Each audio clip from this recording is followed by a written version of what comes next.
जास्त दिवस राहिलेलं नाही आणि म्हणून आज सन्मान्य उदयजी असतील, सन्मान्य भरतजी असतील, आपल्या जिल्ह्यामध्ये आगामी निवडणुका आणि त्या निवडणुकीच्या माध्यमातून शिवसेनेला कसली अडचण होता कामा नाही यासाठी ते दोघं सन्मान्य शिंदे साहेबांच्या सांगण्यावरून आपल्या जिल्ह्यामध्ये इकडे आलेले आहेत। मी मनापासून त्यांचं स्वागत करतो। आज साहेब आपण जे काय समोर चित्र बघताय हे काय सहज उभं राहिलेलं नाही, यासाठी अनेक खस्ता खाली लागलेले आहेत, अनेक गोष्टी कराव्या लागलेल्या आहेत, अनेकांचे मनोगत इकडे आपण ऐकले, आपण काही प्रमाणामध्ये सीट मागितल्या, पण संघटना किती मजबूत आहे, आपण संघटनेमध्ये कुठे आहोत, गावागावामध्ये कुठे आहोत हे बघण्यासाठी आजचे नेते इकडे आलेले आहेत। त्यांना सगळं माहिती आहे, असं समजू नका ते असे झाले, त्यांना सगळं माहिती। सामंत साहेब तर इकडे पालकमंत्री राहिलेले, नावा आणि चेहऱ्याने अनेकांना इकडे ओळखतात।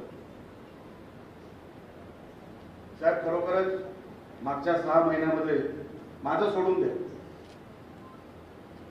पण बसलेल्या सगळ्यांनीच ही संघटना उभी करायला एवढी मेहनत घेतली की त्या मेहनतीला तोड नाही।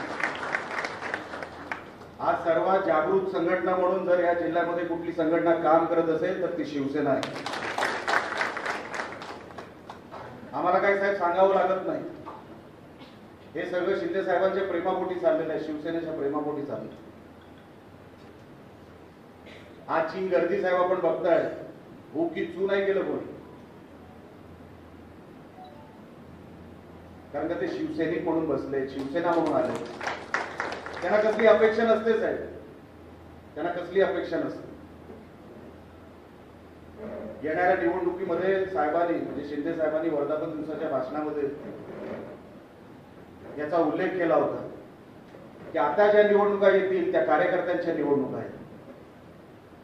या कार्यकर्त्यांच्या निवडणुकीसाठी साहेब ते जेवढे आपल्यासाठी झटले तेवढे आपण आता त्यांच्यासाठी झटलं पाहिजे, तर अशा मीटिंगचा फायदा होईल।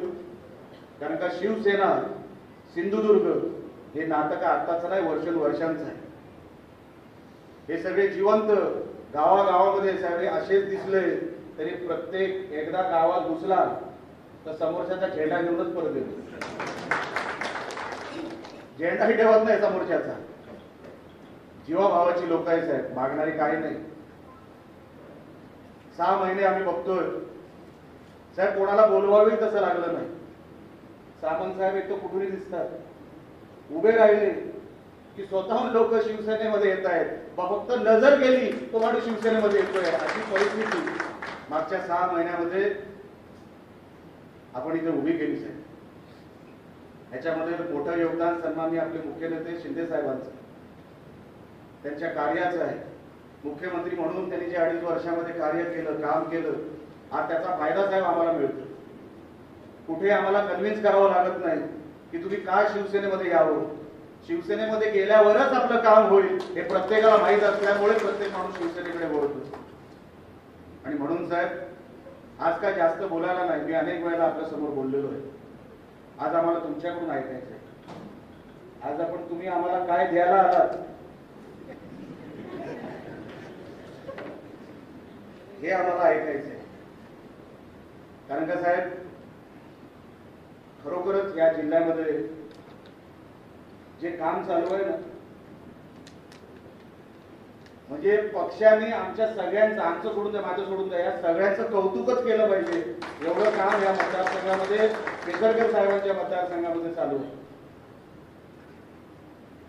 या जिल्ह्यामध्ये जे आपण काम बघताय ते गावागावामध्ये तळागाळापर्यंत आणि सिस्टम बसवली साहेब, नुसतं कोणतरी सांगतोय म्हणून आपण काय करत नाही, सिस्टमॅटिक काम चालू आहे। ज्या जिल्हा परिषदेमध्ये, ज्या पंचायत समितीमध्ये 2-2, 3-3, 4-4 उमेदवार आहेत, आतापासूनच हेरले जात आहेत। विरोधकात आता कोण असेल ते आता काय काय थोडेच राहिले, पण मी तुम्हाला सांगतो साहेब, आपल्याला सगळ्यांनाही सांगतो, जे आज जे विरोधक आपल्या समोर पत्रकारांच्या समोर जे कोण बोलतात ना, त्यापैकी 90% लाभार्थी हे आमच्या उदय सामंत साहेबांचे लाभार्थी आहेत. ते कुठे जाणार आहेत? म्हणून तुम्ही तुमची जागा भक्कम करा, ते कधी येऊ शकतात, लक्षात ठेवा. कोणच तिकडे जे आहेत ना, ते आपल्या रीचच्या बाहेरचे नाहीयेत. ते आता बोलू दे, पण नंतर काय काय बोलतात त्याला महत्व जास्त आहे. आणि म्हणून सांगतो, ही शिवसेनेमध्ये जी रांग लागली आहे ना, मला तर गोगावले साहेब विचारत होते बाजूला, निलेश तो कसा आहे? म्हणजे येणार आहे साहेब. अच्छा, मग तो येईल साहेब, सगळे येणार आहेत, तुम्ही काहीच काळजी करू नका. ही जी संघटना आपण उभी करतो ना साहेब, निलेश राणे इथे असावा नसावा, दत्ता सामंत इकडे असावे नसावे, पण ही संघटना पुढची 100 वर्षे टिकली पाहिजे आणि 1 नंबरची संघटना या जिल्ह्यामध्ये राहिली पाहिजे. ह्याच्यासाठी साहेब हा प्रयत्न चाललाय. कोण मंत्री बनावा? मुळीच नाही. आमदारकी राहावी? अजिबात नाही. आणि म्हणून स्पर्धाच नसल्यामुळे साहेब, ही जीवा भावाची संघटना आम्ही इथे उभी करू शकलो. फक्त स्पर्धा नसल्यामुळे साहेब, कसली स्पर्धा नाही, फक्त कामामध्ये स्पर्धा आहे. कुठेतरी काम जिंकलं पाहिजे, लोकांना काम अपेक्षित असतं, काम जिंकलं तर संघटना जिंकेल. या एकाच फक्त उद्देशाने आम्ही काम करतोय साहेब.